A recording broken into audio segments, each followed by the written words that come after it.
Hello, welcome back to the channel. I'm Damo, and in today's video we're going to take a closer look at the infotainment unit you get in this 2020 Volvo XC40. Before we get started on this video then, please take a moment to subscribe to the channel and hit the little bell icon, and then you'll get notified whenever I upload another video. Cheers. Okay, first thing I want to talk about is the startup time. So we're in the car, we've just got in, keys in my pocket, it's keyless. Hit the start button. The screen is loading. 1 Mississippi, 2 Mississippi, 3 Mississippi, 4 Mississippi. Still got no radio. 5 Mississippi. Still loading. 6 Mississippi, 7 Mississippi, 8 Mississippi, 9 Mississippi. Still waiting for the radio to come on. There you go. The radio is loaded. The volume's down because I don't want to copyright. But how long was that? 10-15 seconds. Now if you were in, I'm going to compare this to our existing fleet car, I would have been down the road. I'd have turned the key, got in the car, started, I've been down the road, and the radio would have been playing. That took a long time to get started.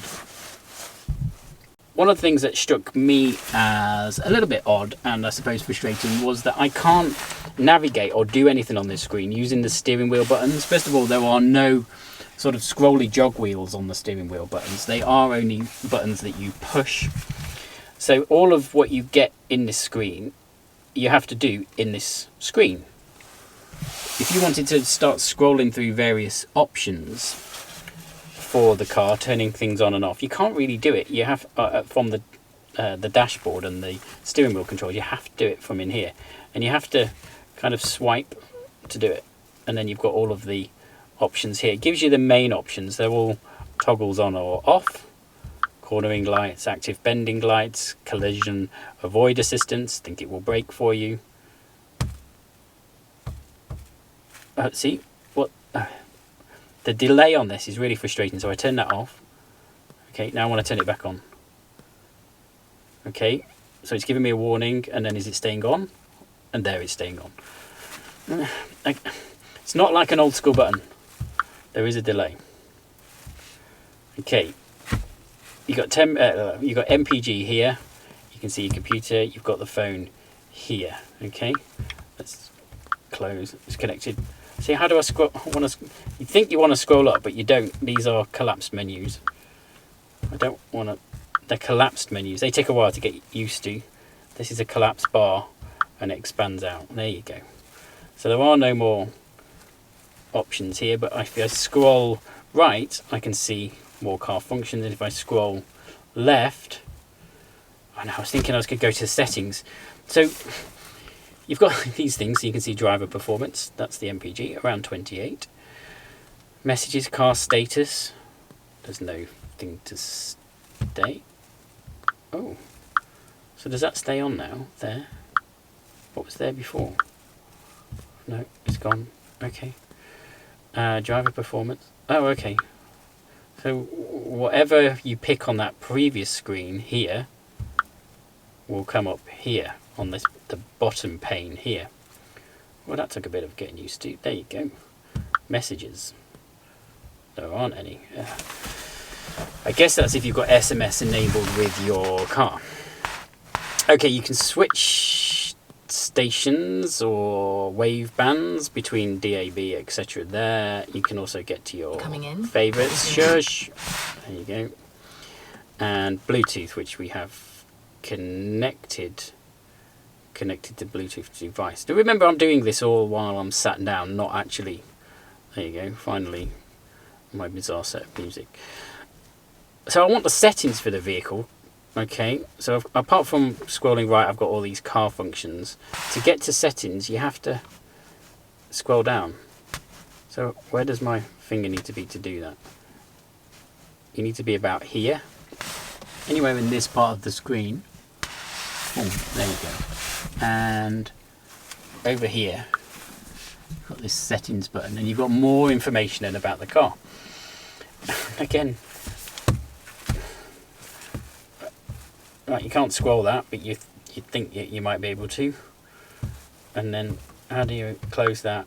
It's gone. Okay, because I didn't hit back, so I go back to settings, communication. So say you wanted to do, I don't know, I want to change the balance for the radio. That's something that you quite often have to do. You have to go scroll down, hit settings, hit media. What is it? Is it DAB? Is it video? I honestly don't know. No, it can't be. Scroll down again, settings, because I didn't hit back. Sound, there we go, sorry. Balance, there we go. And now I'm into, I can at least reset it. And then move it around. Okay. So that's one thing. So the other thing this car does very well, let me turn the engine on, put on the brake. My foot was also on the accelerator. Is, let's pop it into reverse. You get this wonderful, and it is quite cool, bird's eye parking view. Now that's great, and I've used this quite a bit, and it's super helpful. You can actually see the yellow roller lines move when you move the steering wheel, so you know which spaces you're going to fit in and things like that. There you go. However, the big downside for this, and this is one of my other frustrations with this, is as soon as we get into the car, if someone's sat in your passenger seat and they go in and turn the temp on, suddenly you can't see the sides of your car. So I'm trying to reverse out of a spot, and immediately somebody's in here trying to turn this dial down, hitting a button here, going, oh, that's too cold, hit, oh, that's too warm, and then, you know, scroll, and just hit, and you can't see, and you're reversing at this point, and you have to kind of tell them off and what have you. It's a little bit annoying. So it's great, except the temperature control. Just have little buttons down, further down would be much better way of doing it. Okay, this car does come with CarPlay. Okay, so I've hit the home button. Yes.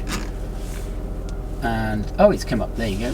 So CarPlay, bottom of the screen here. So I've got all the CarPlay apps.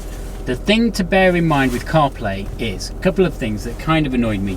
One is when you change the music track in CarPlay. So if I press play, you can see that track should appear on the center console. Shush!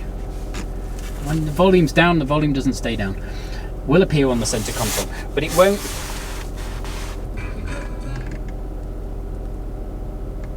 Why has it paused it? I didn't want to pause it. Now it's playing at low volume, okay?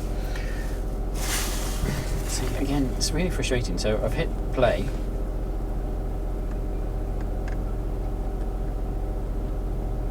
Turning the volume down pauses it. Look. Look at that. Turning the volume down pauses your tracks. That's annoying. Anyway, CarPlay, very cool. It's a bit only in this part of the screen, so it does make searching for the stuff you want to view a little bit clunky. There's a lot of scrolling involved and selecting and things like that. But it does display the track at the start of the track in the center of the dash. But that is it. It doesn't. It just disappears then. That's what I mean. It basically shows you at the start of the track and then disappears. So at any point you want to see what you're looking at, if you've picked another nav option in here and that navigation screen's here, you haven't got the music loaded, you can't actually see. And if you try and run navigation and the music side by side, you can't see either. The thing's so big, it's just really clunky. So that's point worthy of note. So you have CarPlay, it's very cool. You've got all this tablet, very cool. But your song choice isn't shown in the center of the dash. Similarly, any navigation you use from here, such as Google Maps, such as Waze, etc. Oh, there you go. You can see the maps joint loading their music and thing over there. Any of those things that you have together, any navigation that you load here will prevent you from using the system's navigation up here. Okay, so it will actually say navigation is being used by CarPlay. Again, that is okay, but the restriction with that, which you will find in your £40,000 Volvo, is that the navigation from whichever app you're using from CarPlay, this annoys me as well. Can you see? I've gone down to what I think is CarPlay, and I can't see CarPlay. I have to go back here to see it. That really frustrates me. Yeah, whatever navigation is shown here for CarPlay that you're using won't show on the centre dash screen between the speedometer and the tachometer, which is a bit, I don't know, it's really, it's not great, you know. Mention the heater controls. So in a car, I like to be able to go or and change the temperature. Here I have to look down, so I'm going 1, 2, 3, 4, 5. How many button presses am I doing to get what I want? It just seems, and then I've got to close it. Why can't I just go, oh no, I'm over here, so you're moving your finger up here, and you've got to find it there, and then you've got to close it. It's so, it sounds small when you're seeing it like this, but when you're driving along doing that, it's just so frustrating if you just use the straightforward buttons or a rotary dial. Again, things to be aware of if you're thinking about an XC40. What sort of annoys me about all of this is this Volvo is designed with safety in mind, and those sorts of things just aren't really that safe. These take a while to get used to as well, and it took me a while. These were all off, and I didn't quite realise that you had to push these. Call me stupid, obviously that's what I am. You actually have to push these to get the control. Again, it's just figuring this stuff out, but I don't know. It's I prefer actual buttons for the heater control, let's put it that way. Also, I had a problem with the rain sensing wipers. So, can you see wipers? Here you go. I just set rain sensing remembers great, so that means hopefully it remembers the auto setting that I had. So there is things that you see. I just want to that you can set. So my car, like driver mode, individual driver mode, I'd like it to default. Oh, so this must be where it defaults. So if I default it, so when you change the driver mode, it goes back to whatever you've set here when you get back in it, which is a bit annoying. So if you set it to dynamic, and then you, well, if you set it to dynamic in here and you switch to eco, then when you get back in and restart it, it will be back in dynamic. I don't know, why don't it just go to whatever you've last done? There's a lot of things in here that, although it's supposed to have been designed around a person, I don't know, I just find a little bit tedious and clunky. Apologies if this video came across as a bit of a mow, but I thought it was worth sharing and showing the specifics of the screen and the infotainment system in this XC40. Thanks for watching this pedal out video. If you liked it, please give it a thumbs up. Don't forget to subscribe to the channel, hit the little bell icon, and then you get notified whenever I do another video. And write in the comments, tell me what you think. Cheers.